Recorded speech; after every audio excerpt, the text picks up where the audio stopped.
முதலமைச்சர் அவர்கள் கர்நாடகா போறார் அப்படின்னு வேளாண் துறை அமைச்சர் ஒரு பேட்டி கொடுக்கிறார். அப்புறம் அவரே அதை மறுத்து பேசுகிறார். அப்புறம் இன்னும் 2 அமைச்சர்கள் அதிகாரபூர்வமாக எந்த முடிவையும் நாங்கள் எடுக்கவில்லை என்று கூறுகிறார்கள். 13 பேர் கொண்ட ஒரு குழு போகுதுன்னு திரும்பி செய்திகள்ல பார்த்தோம்.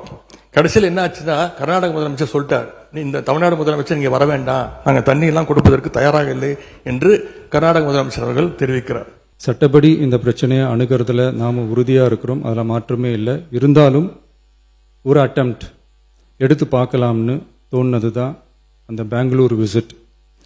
அப்படி ஒரு விசிட் பற்றி ஃபர்ஸ்ட்டு யோசித்து கேட்டதும் நான் தான். நாம் பெங்களூர் போக நினச்சதை பற்றி பல ஒப்பீனியன்ஸ் வந்துச்சு. நாம் போக நினச்சதுக்கு காரணம், ஒருவேளை இந்த பிரச்சனை தீர்க்கறதுக்கான ஒரு பாசிட்டிவ் சைன் கிடைச்சா நல்லா இருக்குமேன்னு ஒரு எண்ணத்தில் தான். இன்றைய காலத்தில் பகை நாடுகளை பேசி தீர்க்க பார்க்குறாங்க, பக்கத்து மாநிலத்தோட பேசி பார்த்தா என்னன்னு நினச்சேன்.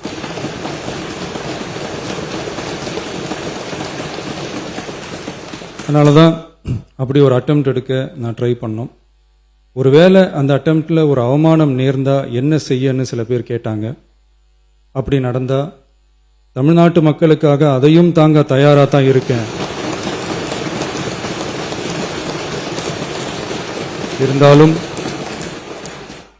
இருந்தாலும் நம்ம மேல அன்பு காட்டின அத்தனை பேருக்கும் என்னோட நன்றிகள்.